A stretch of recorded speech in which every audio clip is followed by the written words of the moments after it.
Testing की गई है। जहाज से ब्रह्मोस का पहला परीक्षण किया गया है।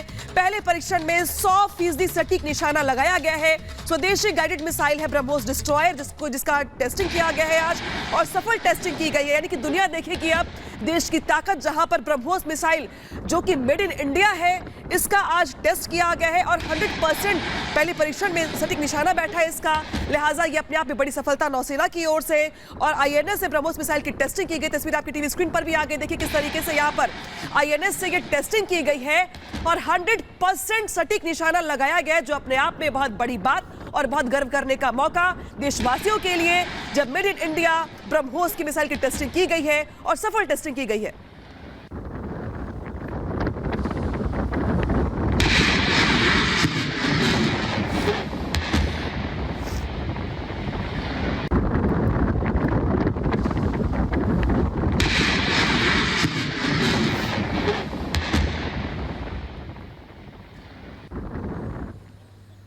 तो खबर आपने देखी कि भारतीय नौसेना को कैसे बड़ी कामयाबी मिली है, लेकिन उत्तरकाशी टनल को लेकर भी अगले 24 घंटे वो बेहद अहम होने वाले हैं। ये बड़ी खबर आपको हम यहाँ लगातार बता रहे हैं कि चाहे खाना पहुंचाना हो, ऑक्सीजन हो, ये सब कुछ यहाँ पर जारी है। लेकिन जिस युद्ध स्तर पर काम यहाँ लगातार जारी है, माना जा रहा है कि 24 घंटे के भीतर कोई बड़ी खबर यहाँ से सामने आ सकती है और मजदूर बाहर निकल सकते हैं। यानी कि 36 मीटर की जो ड्रिलिंग यहाँ पर हुई है, उसके बाद उम्मीदें और ज्यादा बड़ी हैं कि बहुत ही सॉफ्टली जो है वो काम रेस्क्यू ऑपरेशन का यहाँ पर हो रहा है। अभी तक कोई ऐसी अड़चन की खबर यहां पर नहीं है। वर्टिकल ड्रिलिंग की बात करें तो वो एक लंबा प्रोसेस है, उसकी शुरुआत अभी नहीं हुई है। हालांकि बीआरओ ने अपने कंस्ट्रक्शन रोड का जो कंस्ट्रक्शन है पहाड़ के ऊपर वो कर लिया है। लेकिन इसी के साथ आपको बताएं, एक युद्ध स्तर पर काम यहां पर जारी है कि मजदूर बाहर निकले। और दूसरी बड़ी खबर सीधे इजराइल से आ रही है। वहां के क्या क्या हालात है आपको बताएंगे सलोनी, ओवर टू यू।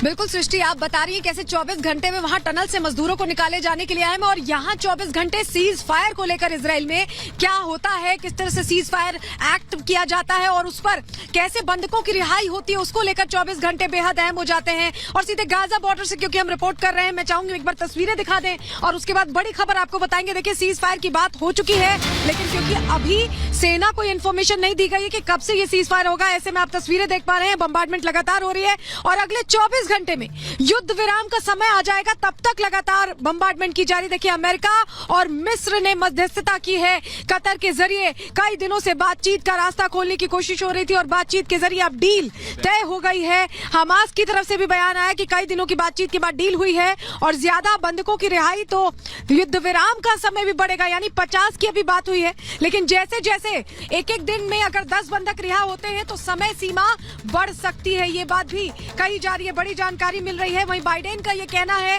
कि ज्यादा जो अमेरिकी बंधक हैं उन्हें रिहा करना चाहिए। बाइडेन ये बात कह रहे हैं। देखिए अमेरिका और इजिप्ट और कतर ने ये पूरा मीडिएशन किया है इजरायली सरकार के बीच और हमास के बीच और ये तय हुआ है कि 4 दिनों का युद्ध विराम होगा। 50 लोगों को रिहा किया जाएगा, 50 बंधकों को, और 24 घंटे में जो युद्ध विराम का समय है वो शुरू हो सकता है। बड़ी बात यह है कि 50 में से 3 वो लोग भी हैं जो 3 अमेरिकी नागरिक हैं, उनमें महिला और बच्चे शामिल हैं, उनको रिहा किया जाएगा। और सबसे पहली प्राथमिकताएं महिलाओं और बच्चों को लेकर दी गई है, नाबालिगों को लेकर दी गई है कि उन्हें सबसे पहले रिहा किया जाएगा। 24 घंटे में युद्ध विराम का समय शुरू हो सकता है। हालांकि तब तक अभी हम जो देख पा रहे हैं, अभी हमास की तरफ से भी रॉकेट अटैक किया गया था कुछ देर पहले इसी इलाके में जहां हम खड़े हैं। 2 रॉकेट्स को डिस्ट्रॉय किया है आयरन डोम सिस्टम ने, जो कि यहां से हमास की तरफ से पॉइंट करके साउथ इजराइल की तरफ दागे गए थे। और अभी हम गाजा बॉर्डर से क्योंकि रिपोर्ट कर रहे हैं, तस्वीरें भी आपको दिखाएं, अभी भी यहाँ पर धुएं का गुब्बार लगातार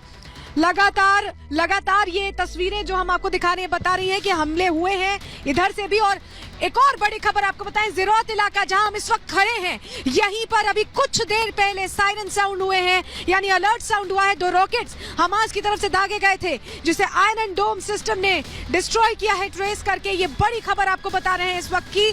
ज़िरौत इलाका जो कि बिल्कुल गाजा बॉर्डर के करीब है, जहां से हम रिपोर्ट कर रहे हैं, आपको गाजा की तस्वीरें दिखा रहे हैं। और वहीं पर 2 रॉकेट अटैक हमास की तरफ से किए गए, ये बड़ी खबर इस वक्त की बता रहे हैं। और इन्हें डिस्ट्रॉय किया है आयरन डोम सिस्टम ने, इसे इंटरसेप्ट करके ट्रेस करके डिस्ट्रॉय किया है।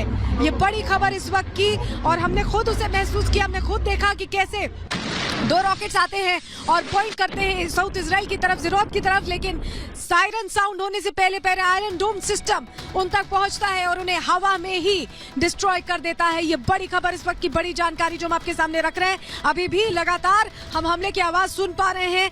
गाजा पर अभी भी लगातार एयर स्ट्राइक्स हो रही हैं, जमीनी जंग भी चल रही है। 24 घंटे में युद्ध विराम लागू होना है और 50 बंधकों की रिहाई का रास्ता खुल गया, लेकिन इजराइल ये कह रहा है कि जितने बंधक रिहा होंगे, हमास का दरअसल ये कहना है कि एक दिन 10 बंधक रिहा होंगे। ऐसे में टाइम स्पैन बढ़ सकता है इस युद्ध विराम का, लेकिन इजराइल बार बार ये कह रहा है, नेतन्याहू ये कह रहे हैं कि 4 दिन का हमने पॉज लिया है, लेकिन ये पॉज सिर्फ बंधकों की रिहाई के लिए है और उसके बाद युद्ध फिर से शुरू हो जाएगा। युद्ध खत्म नहीं हुआ है, आतंक के खात्मे तक युद्ध जारी रहने वाला है। तस्वीरें हम लगातार आपको एक्सक्लूसिवली दिखा रहे हैं रिपब्लिक मीडिया नेटवर्क पर, और मैं बताऊं कि यहाँ पर इकलौता इंडियन चैनल सिर्फ रिपब्लिक मीडिया नेटवर्क, एक बड़ा धमाका अभी हम देख पा रहे हैं। मेरे विजय सहयोगी सुरेंद्र रावत आपको वो तस्वीर दिखा रहे हैं जो लगातार ये बता रही है कि यहाँ पर कैसे बड़े पैमाने पर अभी भी अटैक्स हो रहे हैं, एयर स्ट्राइक्स जारी हैं। जो इनपुट्स मिले थे उन पर एक्ट करते हुए यहाँ पर जो इजरायली डिफेंस फोर्स है वो लगातार काम कर रही है। तस्वीरें आपको सबसे पहले रिपब्लिक मीडिया नेटवर्क पर हम सीधे ग्राउंड जीरो से दिखा रहे हैं। ये गाजा है और जो धुआं होता अभी भी दिखाई दे रहा है। अब देखिए ये तस्वीरें बता रही हैं, बताने के लिए काफी है कि अभी लगातार एयर स्ट्राइक्स चलती रहेंगी जब तक आईडीएफ को ये इंफॉर्मेशन नहीं दी जाएगी कि इतने बजे से युद्ध विराम लागू हो रहा है। पूरा गाजा धुआं नजर आ रहा है। नॉर्थ गाजा, साउथ गाजा, वो इलाके जहां पर कमांड सेंटर्स हैं, उनको खास तौर पर पिन पॉइंट अटैक के साथ किया जा रहा है। लगातार पिन पॉइंट अटैक हो रहे हैं और इस बीच आपको बताएं कि कतर की मध्यस्थता के बाद, बातचीत के इतने लंबे दौर के बाद अमेरिका और इजिप्ट ने साथ में मध्यस्थता करवाई है और इजराइल और हमास के बीच युद्ध विराम को लेकर चर्चा होने के बाद 4 दिनों के युद्ध विराम का रास्ता साफ हुआ है। 50 बंधकों की रिहाई का भी रास्ता साफ हो गया। रिपोर्ट एक आपको दिखाते हैं।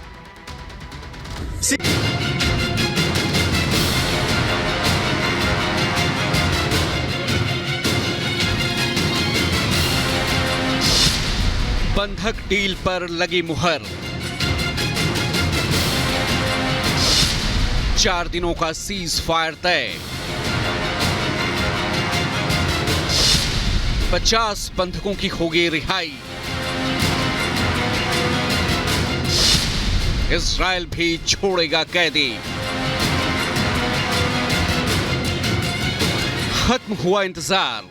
आ गई वो घड़ी जिसका इजराइल में 240 से ज्यादा परिवारों को था इंतजार। 47 दिनों से जारी जंग में पल पल परिवारों को अपनों के वापस लौटने का इंतजार था। वो नेतन्याहू सरकार से बार बार सवाल कर रहे थे, अपना दर्द बता रहे थे और पूछ रहे थे कब घर लौटेंगे उनके अपने। अब कतर और अमेरिका की मध्यस्थता से बंधकों की रिहाई की डील पर मुहर लग गई है। इजरायली सरकार ने डील का औपचारिक ऐलान कर दिया है। सबसे पहले इजराइल हमास के बीच डील में क्या हुआ, जरा वो जान लीजिए।